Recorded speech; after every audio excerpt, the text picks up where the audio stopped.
E aí, boa noite, vamos começar a live, né? Sobre os investimentos. Eu me preparei para essa live, né, para mostrar as perspectivas dos melhores investimentos para 2021.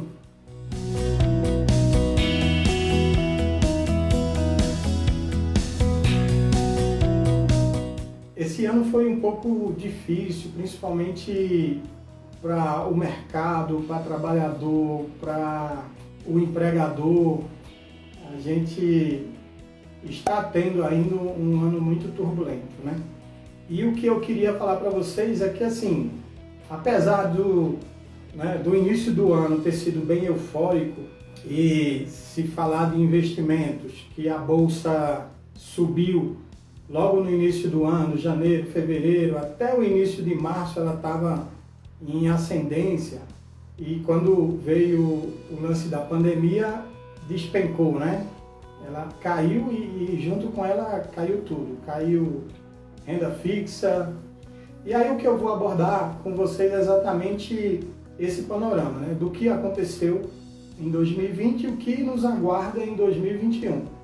E aí, assim, o que eu montei para vocês, diante do cenário que nós temos hoje, quais são as perspectivas que nós temos para o futuro. Porque, assim, a gente vive hoje uma incerteza em 2021 ainda, e eu vou falar para vocês por que a gente está nessa incerteza. Então vamos lá, vou voltar um pouco só esse ano 2020, rapidão, para mostrar para vocês que, assim, com a pandemia houve muita volatilidade na Bolsa, e essa volatilidade ela se estendeu também para a renda fixa. E aí eu vou explicar para vocês direitinho, quem não conhece ainda esses conceitos de renda fixa, renda variável e bolsa, que é assim, volatilidade é quando o preço de uma ação ele sobe muito e depois ele desce. Então vamos supor que tem uma ação de uma determinada companhia que esteja valendo R$50.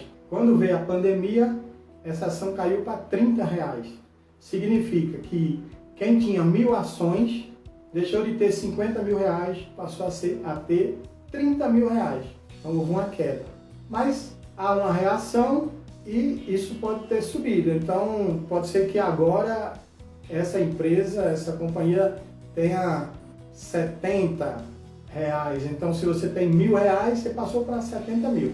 Ou seja, se você não vendeu, você não perdeu, tá? E aí, assim, com essa volatilidade, o que aconteceu é que tudo teve efeito negativo. Inclusive, quem tinha dinheiro aplicado no Tesouro Direto. Em fundos de previdência, em setembro, a rentabilidade ficou negativa. Principalmente quem estava com esse fundo de previdência, o gestor investiu muito no Tesouro Direto Selic, ou IPCA, ou no pré-fixado. Então quem tinha, se ele investiu lá, quem tinha comprado 1.000 cotas de 1.000, essa cota que valia R$1.000, ela baixou para 980. Mas aí o próprio mercado vai ajustando e fazendo com que suba. Então, com essa volatilidade, que é isso que eu falei, essa questão de o preço subir e o preço descer, igual uma montanha russa. Eu tenho um amigo que é trader e a vida dele não é fácil, porque vive sob tensão o tempo todo. Ele fala assim, tem hora que eu fico rico e tem hora que eu fico pobre, porque a bolsa sobe e a bolsa desce. Então vamos lá, continuando. Eu vou só dar uma passada para vocês o que o Banco Central falou no último Boletim Focus, porque esse Boletim Focus, ele é o que dá uma certa diretriz do que vai acontecer no futuro. Então, pelo Boletim Focus, que foi divulgado na segunda-feira pelo Banco Central, que é um boletim que trata da média do mercado, o que o mercado está prevendo para o futuro, a inflação atual ela já está em 4,37. Então ela já passou da meta. A meta da inflação desse ano é de 4%. o centro da meta já passou e ela tem um intervalo que é de 1,5, que vai até 5,5 ou até 2,5.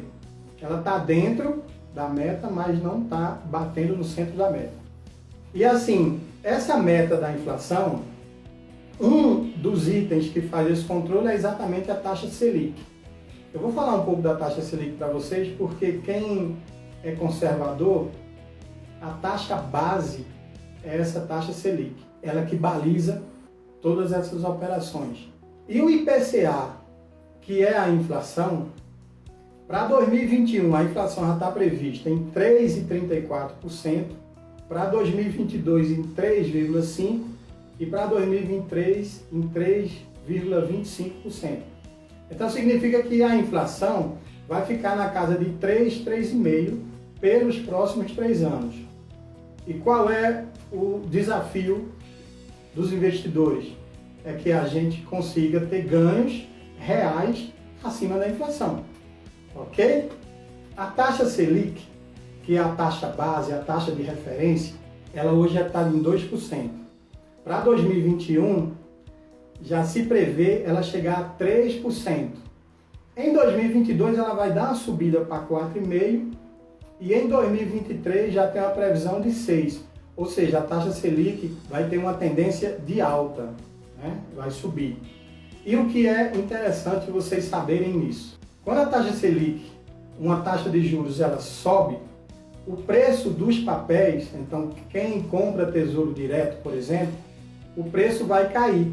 Então se a taxa de juros sobe, o preço desce, porque ele tem que reajustar para que no final, lá no vencimento daquele título que você comprou, bata exatamente o valor de hoje com o que ele te prometeu. Beleza? Então vamos seguir aqui, depois de passar a falar sobre taxa Selic. Vocês sempre ouvem falar de CDI, não é? Quando você vai aplicar no CDB, o banco diz, eu te pago 100% do DI. Então, o CDI, ele é uma média baseada na taxa Selic, que é assim, a taxa Selic é 2%. É praxe no mercado o CDI ser 0,1% menos do que a Selic. Então, o CDI hoje, a média é 1,9%. Quando a taxa Selic subir para 3%, vai ser 2,9%. Então, quando o banco diz para você, eu vou te pagar 100% do CDI, ele está te pagando 1,9% ao ano. De cada R$1.000, tu vai ganhar 19, ok?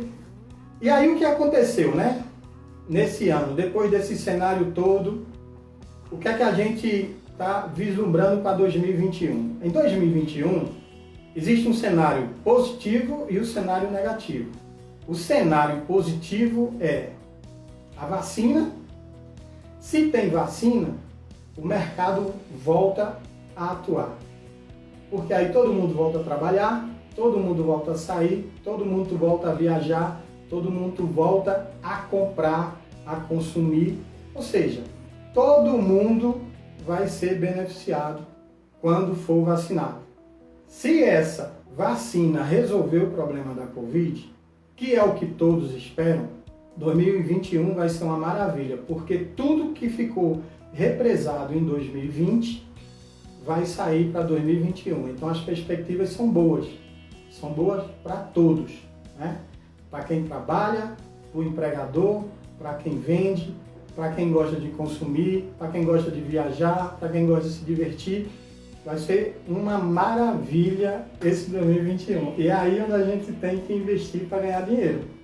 Eu vi agora que a União Europeia ela vai vacinar, né, a população dos seus países, são 27 países, vai começar todos num dia só, né? E eles querem vacinar 70% da população.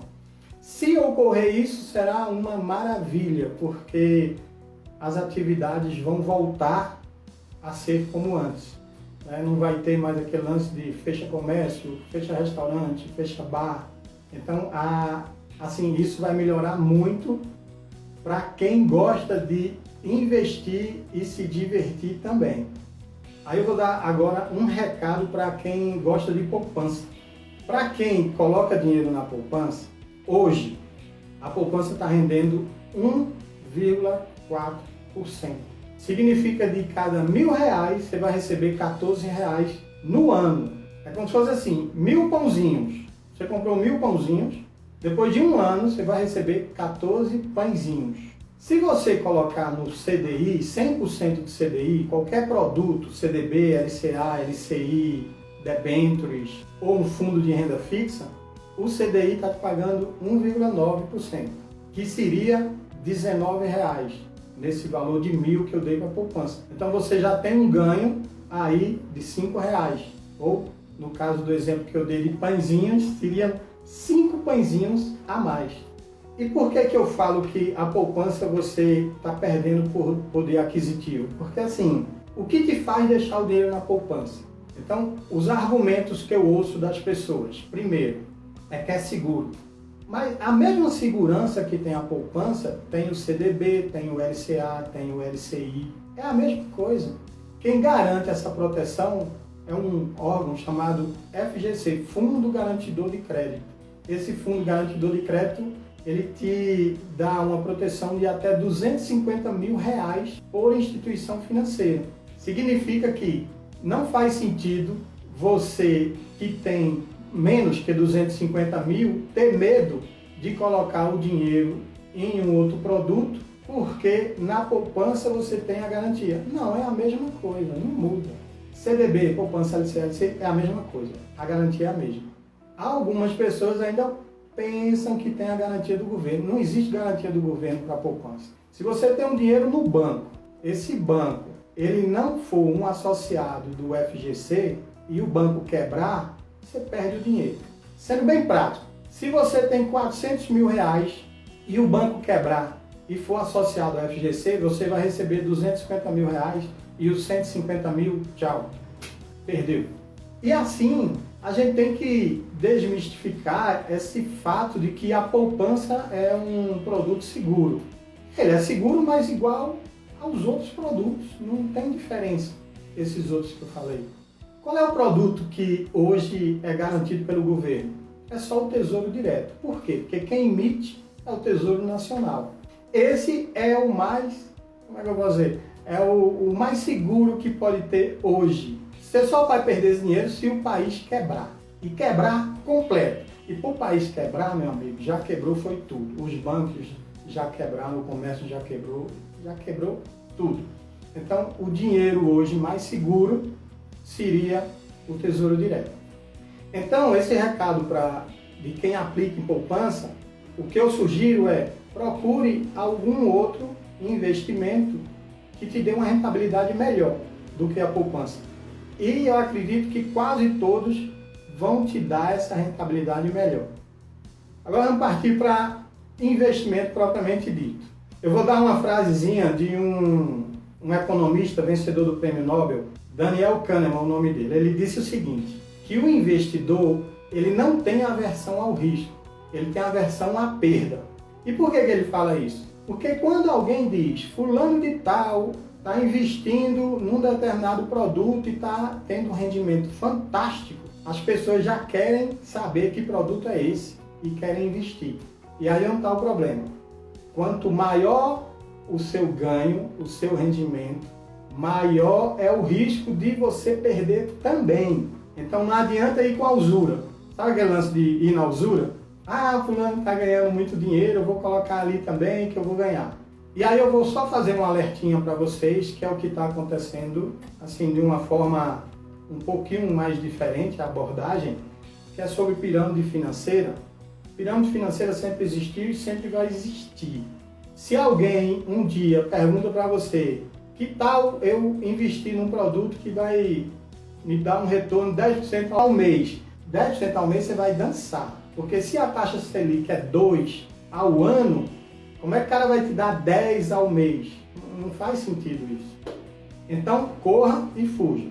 E aí, o que eu estava falando dessa abordagem nova de pirâmide financeira é que tem algumas pessoas se passando por trader e estão pegando dinheiro de algumas outras para investir no mercado financeiro, no que a gente chama de day trade, que é um mercado de especulação. Mercado de especulação, esse day trade, ele opera num dia e no dia ou ele ganha ou ele perde.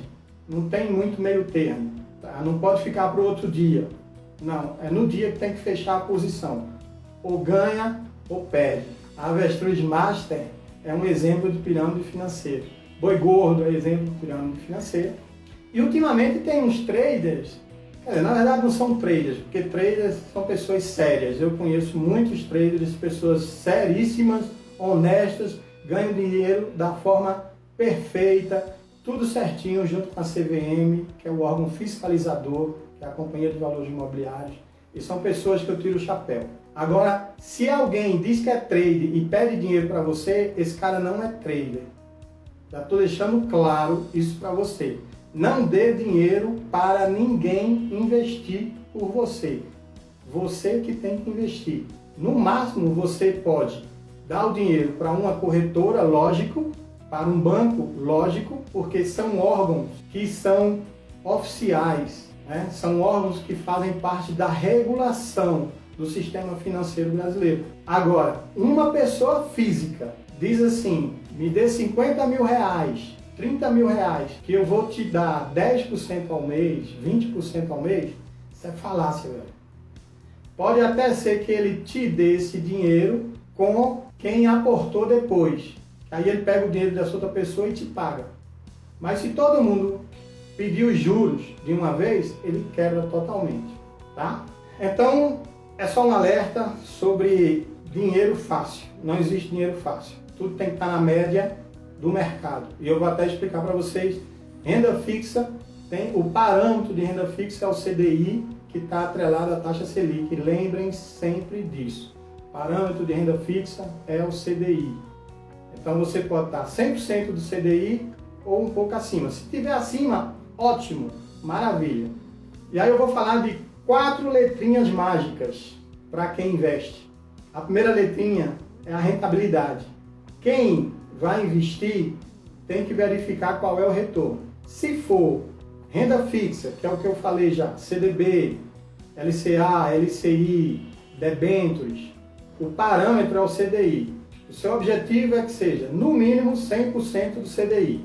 Renda variável, continuando na parte de rendimento. Renda variável, o seu parâmetro é o índice Ibovespa, que cresceu muito nos últimos anos e esse ano ainda está negativo, não conseguiu romper ainda a barreira de janeiro que ele estava, ainda está 2% menor do que em janeiro.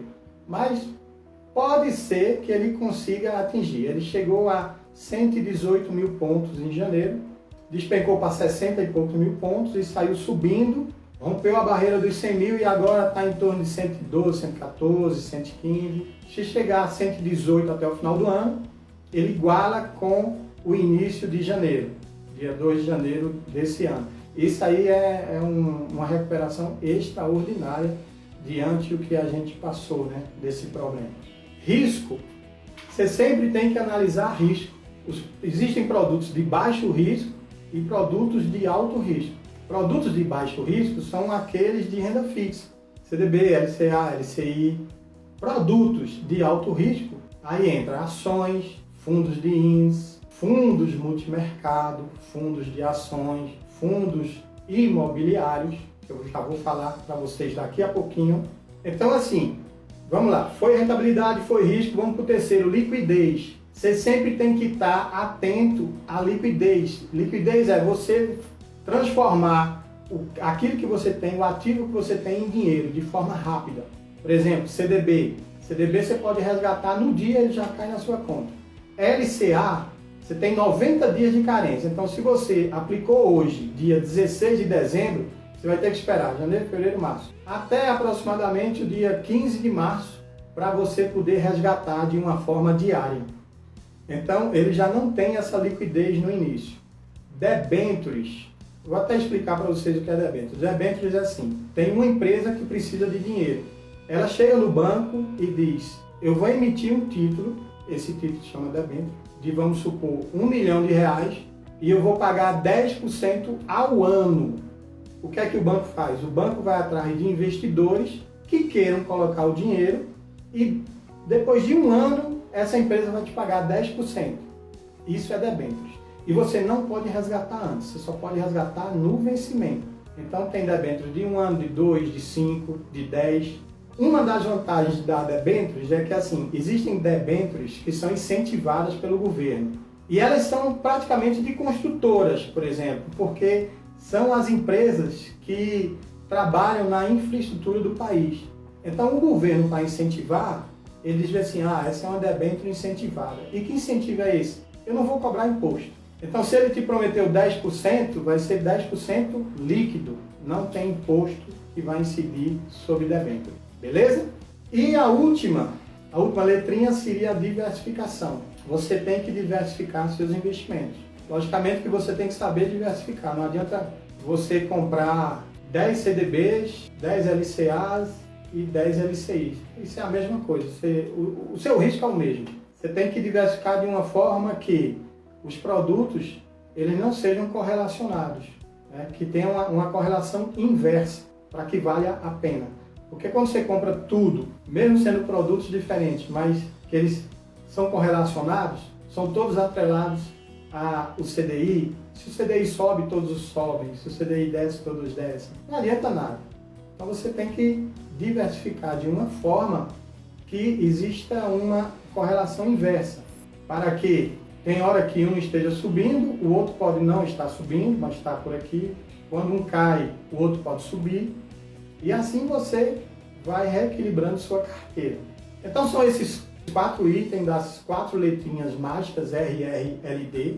E agora vamos falar sobre o que interessa, que são as perspectivas de investimento.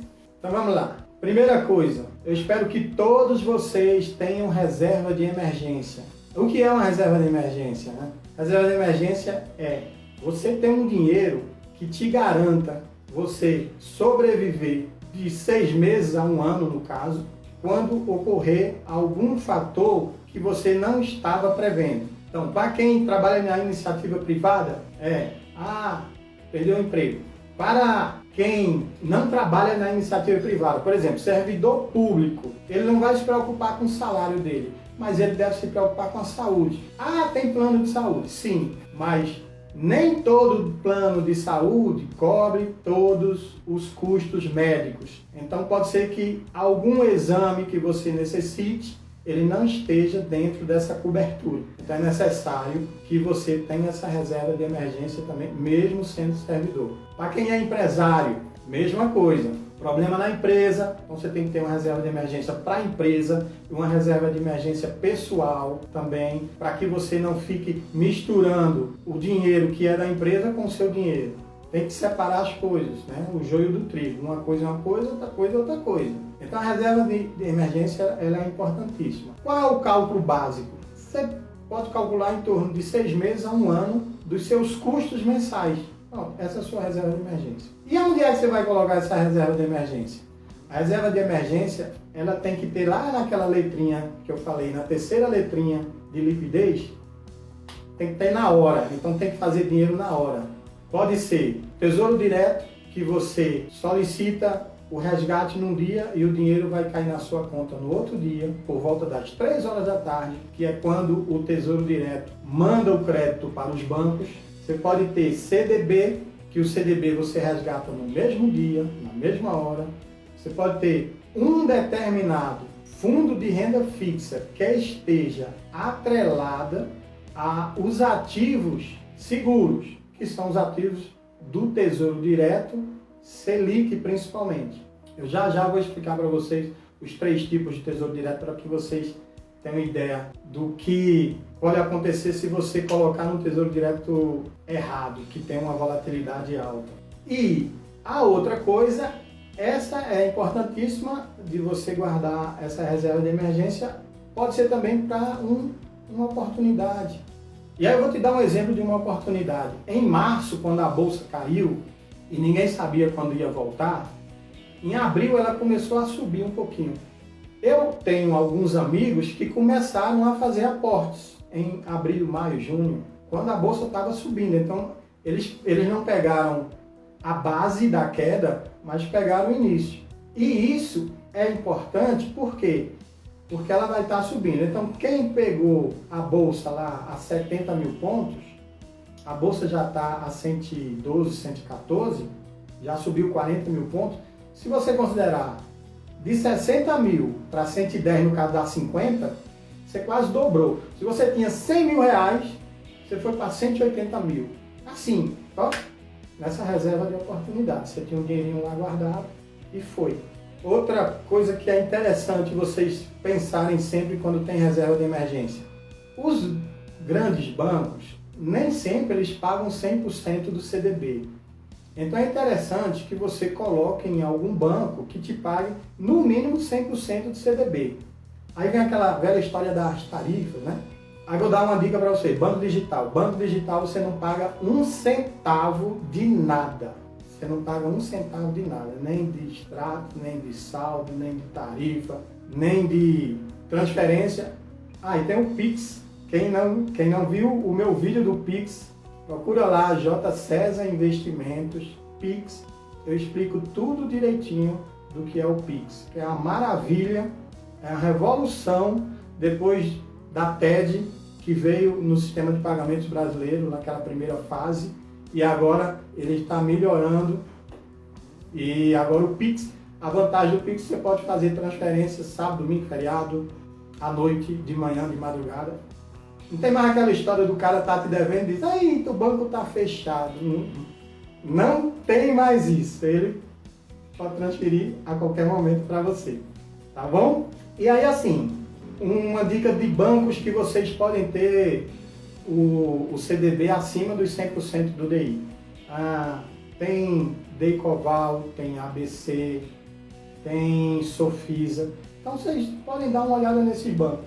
O Nubank, que é um banco digital, ele paga 100% do CDB na conta corrente. Então esse dinheiro também pode estar na sua reserva de emergência. Tesouro Selic. Vou explicar para vocês por que o Tesouro Selic ele pode estar na reserva de emergência. O Tesouro Selic ele pode estar na reserva de emergência porque ele é linear. Ele vai estar sempre subindo. O Tesouro IPCA e o Tesouro Prefixado, eles não. Todo dia ele pode estar subindo ou descendo, porque é uma coisa chamada ajuste a valor de mercado. Lembram que eu falei dos juros? Quando o juro sobe e o preço desce? Pode acontecer exatamente isso. O juro está subindo, o preço está caindo. E aí vocês têm que ter cuidado com o Tesouro IPCA e o Tesouro Prefixado. Se comprarem, tente levar até o vencimento. Não tente resgatar antes, porque se você resgatar, você pode pegar um valor menor do que o que você colocou. Então, para isso, qual é o tesouro que é garantido para a reserva de emergência? É o Tesouro Selic, porque ele vai estar subindo linear. Ocorre, mas assim, é uma coisa muito difícil do Tesouro Selic fazer um ajuste no valor do mercado, mas isso é muito raro. Isso ocorreu em setembro desse ano por conta dessa pandemia, mas isso é raro. O Tesouro Selic é menos volátil do que os outros. Então, isso é renda fixa, ok? Procurem sempre, em relação ao CDI, percentual acima de 100% de CDI. Se for para longo prazo, tem 120%. Longo prazo que eu falo é 1 ano, 2 anos. Procure sempre acima de 120%. Existem bancos que te dão isso, tá? Vamos para ações. Ações assim, tem um termo chamado stock picking, que são as ações que têm maior potencial de crescimento. Para esse momento que nós estamos vivendo hoje, existe uma série de ações de determinados setores que eles não voltaram ao patamar antes da crise. Vamos lá. Primeiro, é o setor financeiro. Os bancos, eles saíram no início do ano, eles estavam na crista da onda. Quando veio a pandemia em março, eles despencaram e eles estão reagindo. Só que existe ainda um gap, que eu até peguei para vocês aqui, uns dados, só para vocês terem ideia. O Banco do Brasil faltam 28% ainda para ele voltar ao que ele estava antes da crise. O Bradesco, 22%, o Itaú, 17% e o Santander, 10%. Se você quer investir em alguma ação, ter algum risco, mas que a probabilidade é de se ter um ganho ao longo de 2021, esse setor bancário é uma oportunidade. Outro, o varejo físico. Varejo físico entra shopping, lojas de magazine, tipo C&A, Hering, Marisa, Renner. Qual é a tendência? Com a vacinação, e aí, todo cuidado é pouco aqui no Brasil, que a gente não sabe ainda quando vem essa bendita vacina, mas a tendência é que as pessoas voltem a frequentar shopping center, as pessoas voltem a frequentar essas lojas de varejo, de magazine, feito C&A, Hering, Marisa, Renner, etc. E eles ainda estão descontados, que é o que a gente fala no mercado. Descontado é quando o preço dele hoje vale X, por exemplo. Tem uma determinada empresa que o preço dela é de 1 bilhão, só que no mercado está 800 milhões. Então existe um gap para ela subir ainda, para ela chegar no valor que ela vale realmente. E assim, nessas empresas e nos shoppings, eles despencaram igual os bancos, eles não conseguiram ainda voltar ao patamar pré-crise. Então é uma oportunidade também, deixo claro que também é risco, ainda é risco, mas existe uma oportunidade. E aí você pode pegar um pedacinho do que você tem, sei lá, 10% do que você investe e fazer isso. Colocar em ações, por exemplo. Os shoppings, assim, existem 3 na bolsa, que é Iguatemi, Multiplan e BR Mall. O Iguatemi dispensa comentários, todo mundo sabe, Iguatemi tem o nome Iguatemi. São raros do grupo que não tem o nome Iguatemi. Aí tem o Multiplan. Multiplan, ele tem o Barra no Rio, tem o Morumbi em São Paulo, BH, o Parque Shopping aqui em Brasília.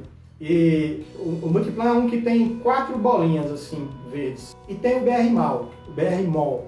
O BR Mall, ele é ali do Shopping Tijuca, do Shopping Center Recife, do Jardim Sul, lá em São Paulo, Vila Lobos, o Shopping de Goiânia. Então, eles caíram e não voltaram ao patamar pré-crise. Então, existe aquilo que eu falei, o stock picking deles voltarem, eles têm potencial de retornar ao que estava antes da crise. Eu vou falar de uma outra coisa chamada ETF. ETFs são fundos de índice, também são negociados na bolsa. Por exemplo, existe um chamado BOVA11, que são das maiores companhias da Bolsa de Valores, cerca de 60 companhias, 70 por aí. E ele acompanha o índice da Bolsa, então quando a Bolsa sobe, esse índice também sobe. Qual é a vantagem disso? É que você não precisa colocar numa empresa específica. E aí é como se ele estivesse montando uma carteira só de empresas para você. E às vezes uma desce, a outra sobe. E quando a Bolsa está subindo, esse índice também está subindo. Existe um outro índice chamado Small Caps, que é de pequenas empresas. Essas pequenas empresas são as empresas que têm a tendência a ter um crescimento maior. Não são empresas que já estão consolidadas assim no mercado, que dizem, não, eu cheguei no meu ponto, por exemplo, Bradesco, Itaú e Santander, eles já têm a fatia de mercado deles, são empresas sólidas e consolidadas. As small caps são pequenas empresas que ainda estão em fase de crescimento, ainda estão crescendo. E aí existe um índice também para essas empresas que estão crescendo. Aí tem um outro índice interessante que é de dividendos. Eu vou explicar para vocês dividendos rapidamente. Dividendos é o que as empresas te pagam pelo lucro que elas obtiveram durante o trimestre. Então algumas empresas, elas pagam dividendos para você de forma trimestral. Tem outras que pagam semestrais, tem outras que pagam anual, mas elas, no estatuto, ela diz que do lucro, por exemplo, 60% eu vou pagar para os acionistas. Então eu vou pagar 60% do meu lucro para os acionistas. Por exemplo, a Ambev paga 40% do lucro que ela tem para os acionistas. E isso é o que a gente chama de dividendos. E aí tem um outro índice que eu ia falar para vocês, que esse é ligado à Bolsa de Valores lá dos Estados Unidos. Esse índice, que é o IVVB, ele é ligado a um índice americano chamado S&P 500. Esse S&P 500 são as 500 maiores empresas da Bolsa Americana. Se são as 500 maiores empresas da Bolsa Americana, teoricamente as 500 maiores do mundo. Né? Então, é um bom índice, porque para estar na Bolsa Americana, são empresas sólidas e muito confiáveis. Né? São empresas que te dão uma certa garantia, te dão respaldo. Por exemplo, uma Coca-Cola, uma Colgate, Apple. Eu vou chegar no instante nesse ponto do mercado no exterior. Bom, essa tendência da Bolsa de Valores não foi só aqui no Brasil que subiu. Subiu na Rússia, subiu na Índia, subiu também no México. Todas as economias elas subiram. Aqui no Brasil foi que ainda não conseguiu chegar no patamar anterior. Aí só para nosso consolo, a Itália também não chegou, a Itália também está arrebentada, está lá embaixo. Bom, em relação a essas empresas que eu falei, que são oportunidades de negócio, o que aconteceu? Na crise, tiveram 3 empresas que se destacaram muito. Magazine Luiza, Via Varejo, para quem não sabe, é Casa Bahia, Lojas Americanas. E a outra foi a VEG, que é uma empresa de bens industriais, que fica lá em Santa Catarina. Então, assim, essas 3, elas fizeram o que a gente chama de V. Caiu e subiu. E foi rápido. Só que agora está havendo uma migração dos grandes investidores saindo dessas empresas de e-commerce e de tecnologia para o que a gente chama de velho mercado. Empresas de velho mercado são empresas de setores que são mais consolidados, são setores que tem um investidor da Bolsa, o maior investidor da Bolsa brasileira, chamado Luiz Bassi. Eles são setores à prova de balas. Então, está tendo esse movimento de saída, tipo assim, essas empresas de e-commerce e tecnologia já cresceram o que tinham de crescer e agora eles estão fazendo um movimento para o velho mercado. O velho mercado entra commodities. Commodities é o quê? Siderurgia, energia, saneamento. Financeiras, são os bancos que eu falei, seguradoras também. Setor de saúde também é um setor bem consolidado. É um setor que agora, com esse negócio dessa pandemia, né, cresceu e a tendência é que cresça mais, cada vez mais. Shopping center voltando, né, descobriu a vacina, voltou, shopping center, beleza, porque as pessoas vão voltar a consumir e a frequentar, logicamente, o shopping. E o varejo físico, né? Varejo físico é aquele que eu falei, C&A, Renner. Então a tendência é que esses setores agora, que ainda estão embaixo, eles voltem a crescer. O setor de energia não, ele recuperou rápido. Agora, bancos, o que aconteceu com os bancos? Só falar para vocês, banco é o seguinte, o banco ele tem um PDD. O PDD dos bancos, ele acontece por quê? Porque quando há uma dúvida se quem pegou o empréstimo vai pagar, aí ele chama assim, ele diz, opa, isso aqui eu vou fazer uma previsão dos devedores duvidosos. E aí os bancos fizeram isso. Sim, tem banco que botou bilhões de perda nisso.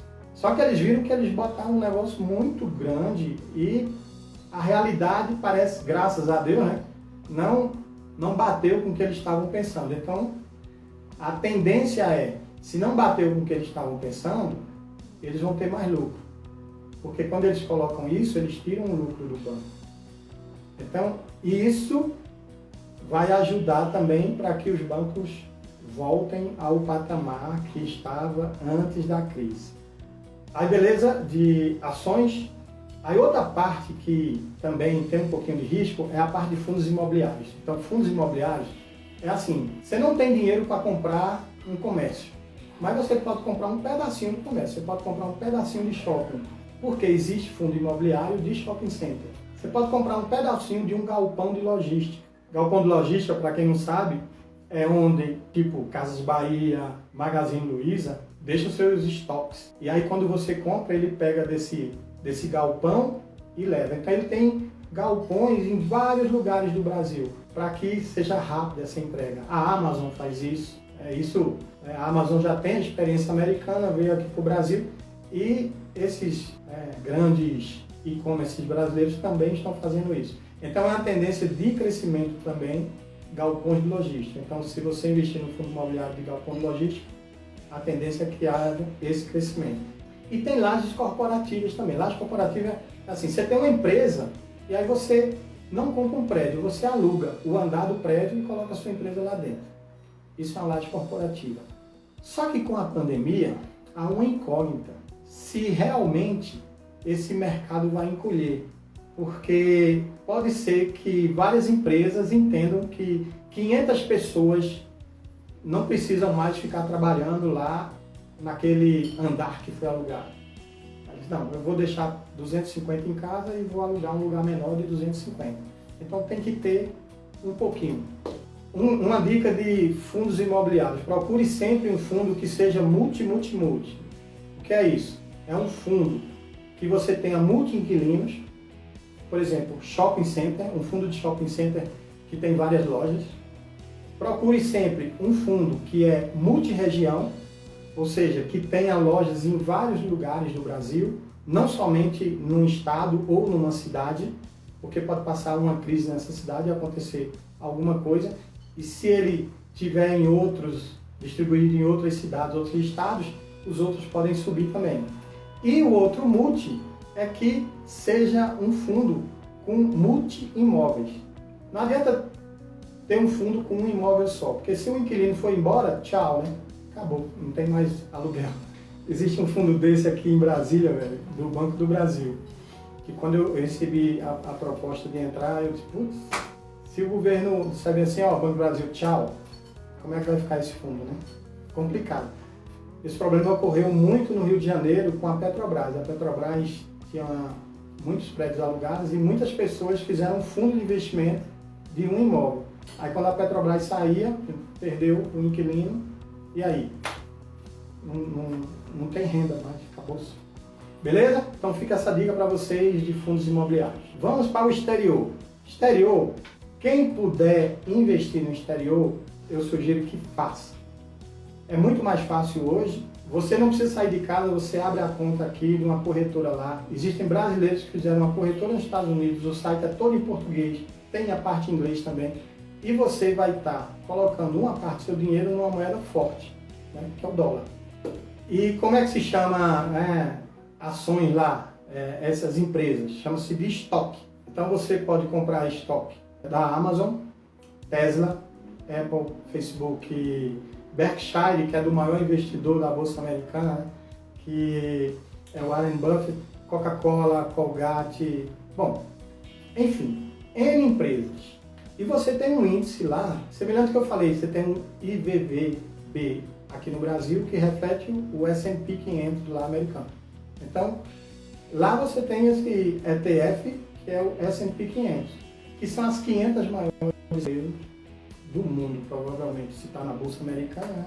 Bom, vou falar agora um pouco, assim, se você acha que dá muito trabalho, escolher uma ação, escolher um fundo imobiliário, você pode partir para fundos de investimento. Existem fundos de investimentos específicos para cada categoria. Então você tem fundo de renda fixa, você tem fundo multimercado que mistura renda fixa com ações, com ETFs, você tem fundos de ações e você tem fundos cambiais, que são os fundos atrelados ao dólar. No caso, o dólar subiu, ganha. O dólar caiu, você perde. Beleza? Então, fundos de investimento é mais assim. Quem não quer ter muita paciência de montar uma carteira bonitinha, então pode ir num determinado fundo. Eu só peço a vocês que não entrem nessa história de esse fundo rendeu 200% nesse ano. Por quê? Vou dizer para vocês o que aconteceu. Ontem eu estava analisando alguns fundos. O fundo que mais rendeu no último ano, em ações, fundo de ações, que mais rendeu no último ano, 500%. Significa que você botou lá 100 mil, você ia ter 600 mil reais. Vê que multiplicação. Aí eu fui ver, que mágica é essa que esse cara fez? Aí eu fui ver o fundo. O fundo é o seguinte, é da Oi, que é uma empresa que está quebrada, e o cara comprou em abril. Só que ele valorizou. Só que valorizou pouquinho. Uma ação da Oi, eu acho que hoje é em torno de R$2, algo assim. Só que valorizou muito. É risco? É risco. Pode perder? Pode perder. Então tomem cuidado em fundos de investimento. Quando tiver uma rentabilidade alta, verifique onde ele está colocando o dinheiro. Se ele está colocando dinheiro em empresa séria. Bom, pessoal, está acabando a live. Eu vou só responder algumas perguntas que eu recebi rapidamente aqui. Vale a pena investir em BDR? BDRs é você investir numa empresa lá de fora, por exemplo, na Apple, só que aqui no Brasil, na Bolsa do Brasil. Por que eu não gosto de BDR? Porque não tem liquidez. Lembra de liquidez? Você quer vender, não aparece comprador. Então você nem sempre vai conseguir vender pelo preço adequado. Quais as opções para quem está morando no exterior? Está morando no exterior? Invista no exterior, principalmente na Bolsa Americana. Bom, está acabando o tempo. Eu vou responder todas as perguntas que foram feitas. Eu agradeço imensamente vocês. Inscreva no canal quem não está inscrito, J. César Investimento. Eu fico por aqui. Um beijo a todos e um grande abraço.